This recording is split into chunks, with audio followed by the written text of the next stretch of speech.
Okay, this video is about equations and how sometimes you might have one solution, which we're kind of used to, no solution, or infinitely many solutions.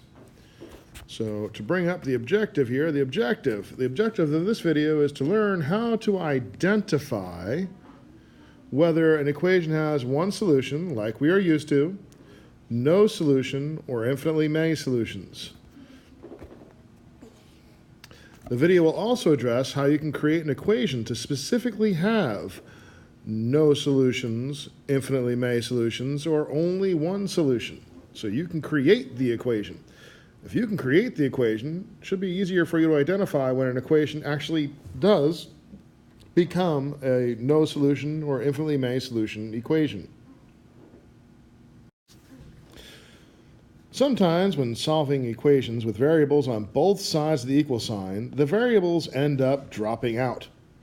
If the variables drop out and the numbers remaining are equal, then you have infinitely many solutions. That wording there, infinitely many solutions. Notice how I put it in quotes. That is the way you word this. It is not many solutions, although sometimes people might abbreviate it when they're talking about it as saying many solutions, but it should be infinitely many solutions, because it's not just one or two or three or four, there's infinitely many solutions. If the variable drops out and the numbers remaining are not equal, then there is no solution. Not none, not zero, but no solution.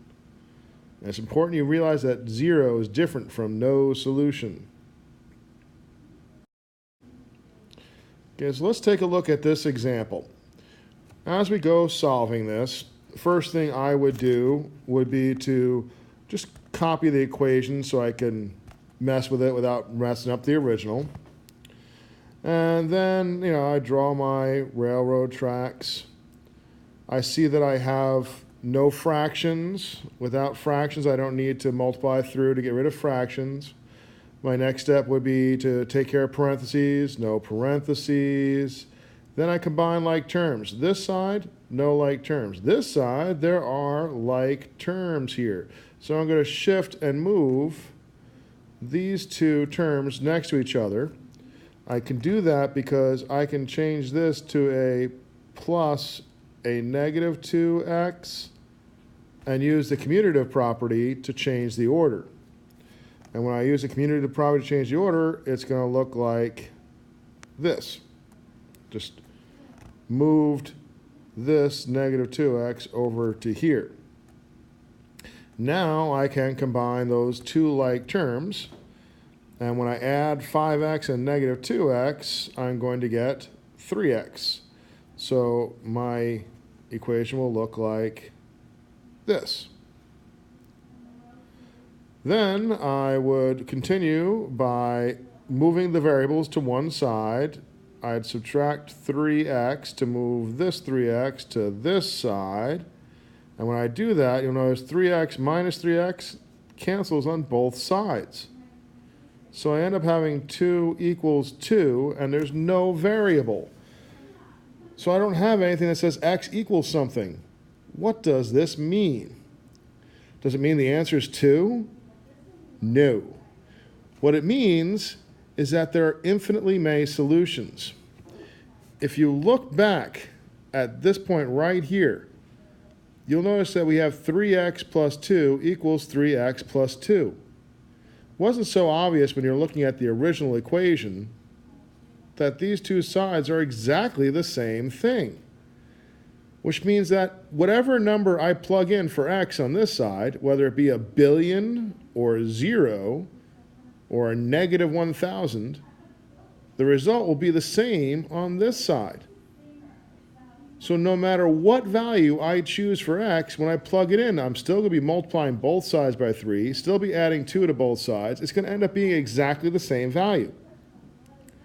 So no matter what value of x I choose to plug in, the result will be that both sides are equal, which means that any value of x will make the equation true. This is why we say we have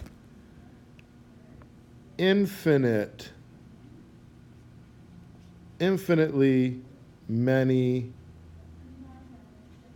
solutions. My solution could be 0. It could be -1. It could be 1,000,000. It could be -1/2. It could be 3 4/7. No matter what number I choose to plug in for x, I'm going to multiply it by 3, and then I'm going to add 2 to it for both sides, and it's going to result in both sides being exactly equal. That's why there are infinitely many solutions. Not 1, not 2, an infinite number of solutions.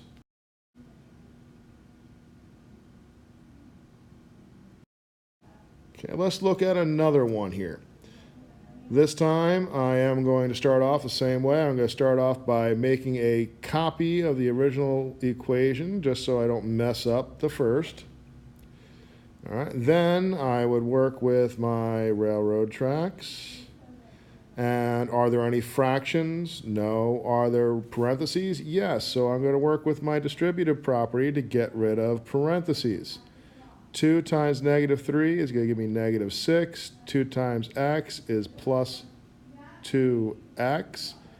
And then I still have the plus 2x on the outside here. Over here I've got 5x plus 20 minus x. All right. Then I would go and combine like terms. Looking at this side of the equation, the 2x and 2x are like terms. Maybe I'll make this a little bit neater here first. Let me bring this down here. This is the same thing, just typed up. All right, so I'm going to combine these two like terms, which is going to make it 4x. I'm going to combine these two like terms, which is going to give me 4x. A net 5 plus a -1 is going to be a 4x. So at this point, I would have -6 plus 4x equals 4x plus 20. And now, when I subtract the 4x to move the variables to one side, you'll see that the 4x's will cancel. And this time I get -6 is equal to 20. But -6 is not equal to 20. That is not possible. So this answer is not possible. You're not going to get an equal there. Which means that no matter what you plug in, no matter what value of x you choose, when you plug it in for x, you're going to end up getting a -6 on one side and a 20 on the other. They're not going to equal each other, no matter what. So that's why you would say there is no solution to this equation.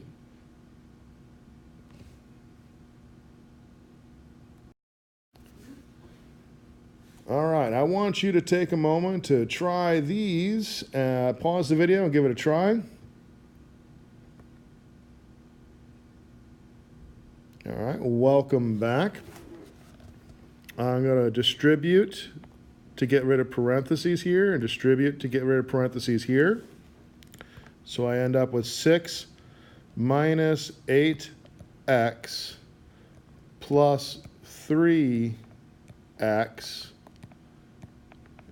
is equal to, now when I distribute the -3, I'm going to get a -3x and a -6 minus 2x. Then I combine the like terms. On this side, I'm going to get a, combining these two like terms. On this side, I combine these two. The 6 stays the same here. -8x plus 3x gives me -5x. Equal sign stays there. And then I have a -5x, which is a combination of the -3 and -2x, minus 6. Then I would add 5x to both sides to move the variable to one side. those would cancel. I'd be left with 6 is equal to negative 6.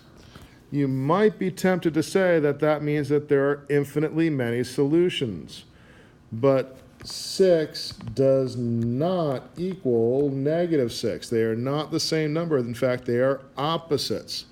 So this equation has no solution. Then, working with the next one, we would do the distributive property to get rid of parentheses. We get 4x minus 16 plus 5 is equal to 6x minus 12 plus 1 minus 2x. Then from there we combine like terms. I see the 15 and the negative 16 and 5 over here. Over here I see the negative 12 and the 1 and the 6 and the 2x. So this side becomes 4x minus 11. This side becomes, well, 6 plus minus 2x is 4x. Negative 11 plus negative 12 plus 1 is negative 11. You may notice at this point that I have two equations that are equal. But if I keep going, I minus 4x from both sides. I end up getting negative 11 is equal to negative 11. Therefore, this one has infinitely many solutions.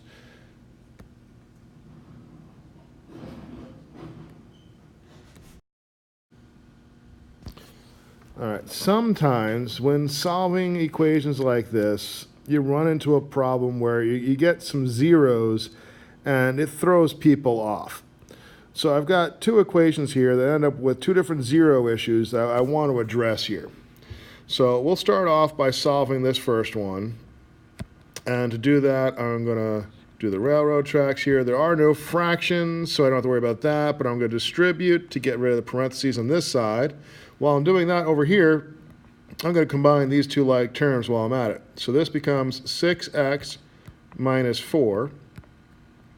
On this side, I'm going to get negative 4 plus 6x.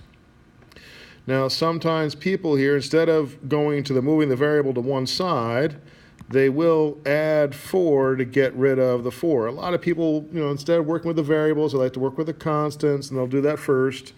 And these will cancel out, and they'll get 6x equals 6x. And then they either panic and go, I don't know what to do here, or they continue to move the variables to one side, and you end up getting 0 is equal to 0. And they look at this and they think, well, there's no solution. Or they look back at this point here and think, well, there's no solution. But the truth is, the fact that both of these are equal at this point really should be an indication that we have infinitely many. And if you subtract the 6's here and 6x's here, and you end up with two zeros, since the two zeros are equal, it actually is infinitely many solutions. So despite the fact that you've got two zeros there, since both sides are equal, you still have infinitely many solutions. And this can happen when you don't follow the steps as I lined them up in the stop, and sometimes in other ways too. They might end up having this 0 equals 0. So you got to be aware of that. Now the other one here, we'll go through solving this one. And I'll start off, well, this one looks like there's not much I can do with the left-hand side here. That's pretty much simple there. Oh, this side I've got the 2 and the 3, so let's add those together. So this side stays 7x plus 5. The equal sign is still there. Now I have 5 plus 6x. Now I need to move the variables to one side, so I'll subtract 6x from here and subtract 6x from here, and I'll get x plus 5 is equal to 5. And then, well, since I have to get the x alone, I'll subtract 5 and subtract 5, And cross these out, I get a 0, so I get x is equal to 0. Well, sometimes people look at this and think that there is no solution. But 0 is a solution. X equals 0 is a solution. So this one actually does have one solution, and it's x equals 0. Sometimes when you're getting to this point here, some people might do the fact that this equals 0 and this equals 0 and forget that the x is here and get 0 equals 0 and think that there is either no solution or infinitely many solutions. But the x is still there. There is one solution, and that one solution is x equals 0. So I just want to make sure that you are aware of these possibilities and avoid that possible error. Now, that being said, I'm going to give you 2 u-dos on the next screen here. All right, here you go. 2 u-dos. Give them a try. Pause the video. All right, welcome back. Here we are. We're going to start off with the first one here. Draw my railroad tracks.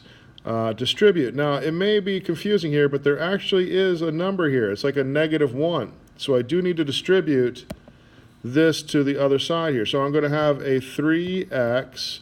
-1 times 2 is -2x. -1 times -4 is going to be a +4. Over here, 5 times 2 and 5 times x and 5 times -2 is going to be a -5x minus 10. And then you have a -4x. Equal sign is still in the middle. All right, then we're going to combine the like terms. This side combines to give me an x plus 4. This side, the 5x and the -4x combine to give me an x minus 10. Then I would subtract x from both sides to move the variable to one side, which ends up giving me 4 is not equal to -10. So this one has no solution. All right, now we're on to the next one. We would distribute 3 goes 3 times x and 3 times 5. The other side here has nothing going on, so it just stays 2x minus 5. Oops. Minus 5. And then we're going to get 3x plus 15 minus 20. Equal sign still in the middle. Combine these like terms. This side still stays 2x minus 5. This side becomes 3x minus 5. Then I would subtract the 2x to get it to one side there. It's moving the variables to one side.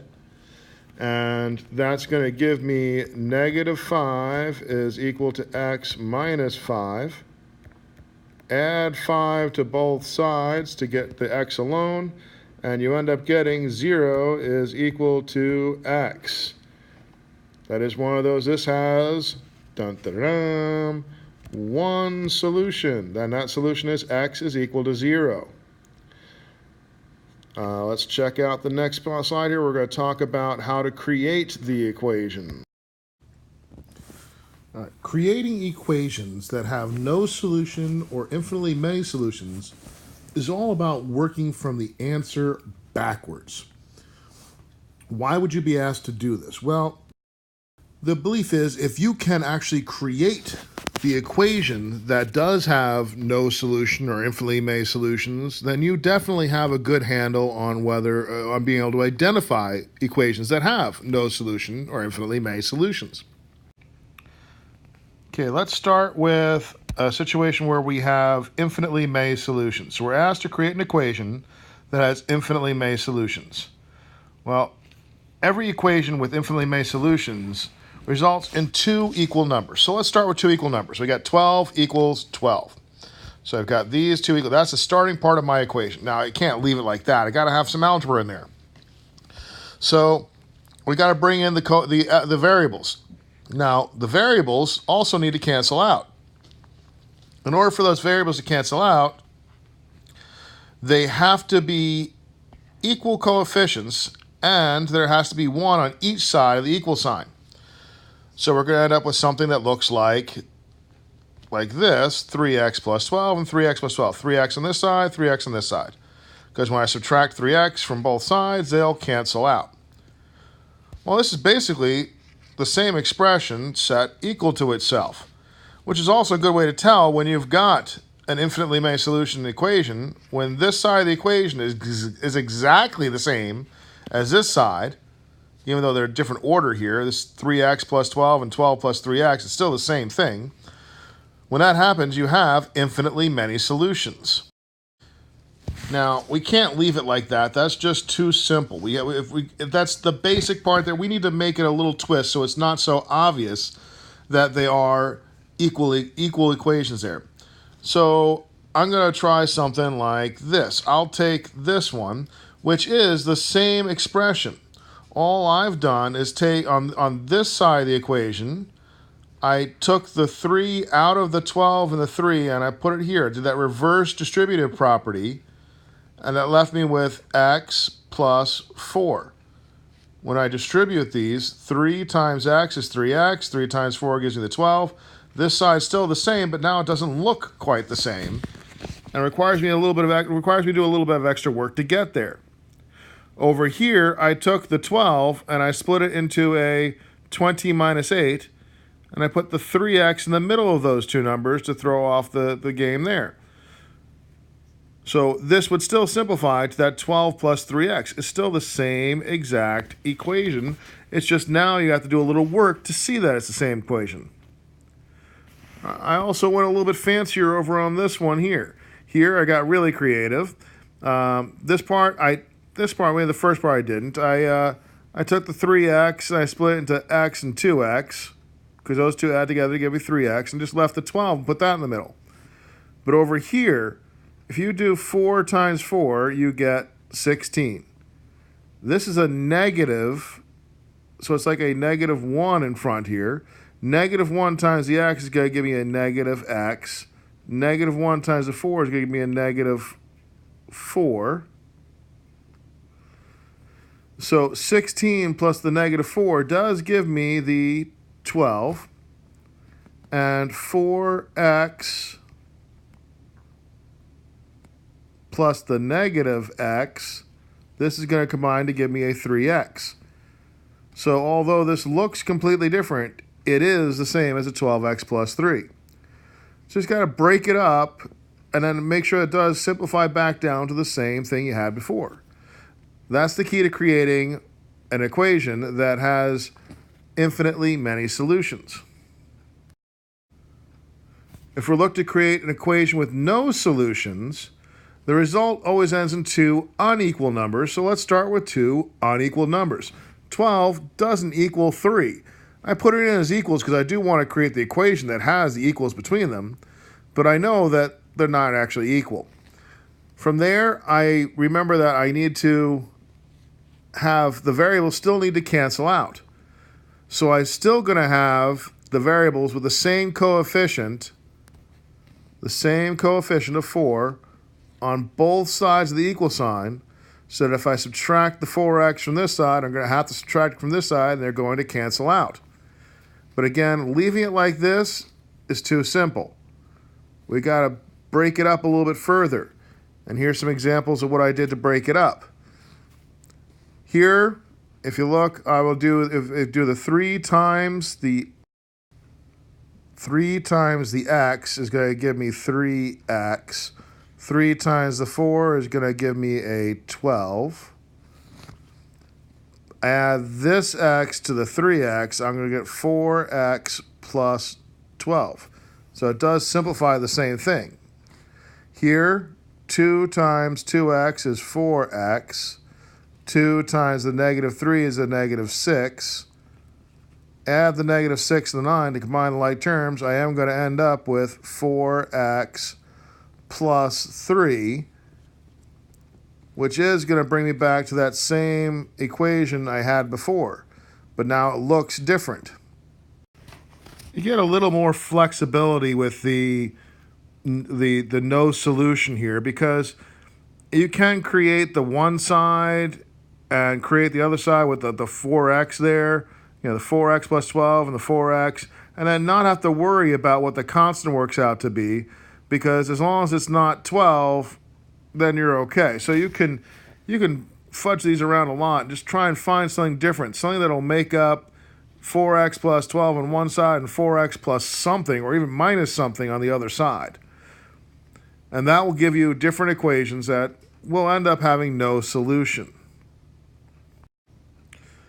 To write an equation that has just one solution, all you have to do is make sure the variables have coefficients that do not equal each other. They still need to be on both sides of the equal sign, because you want to make it a little bit of a challenge there. But you could do something like 3x plus 12 plus 4x is equal to 12x minus 5. I know the 3x and 4x are definitely not going to match up with the 12x. It doesn't matter what the actual constant works out to be, as long as this x and this x don't become a combined total of the same as the 12x on this side. So I just got to create something with different coefficients on the x when you simplify it. Students in my class who have previewed this video before the lesson must show me their notes from the video, including the you do, and must submit one equation they have created to have infinitely many solutions and one that they have created to have no solution. Each must have the work to show that they do indeed solve to have the required number of solutions. You show me that, and you'll get the worksheet for the day or assignment for the day without having to sit through the video, which the rest of the class will have to do. Enjoy. Thank you. Bye.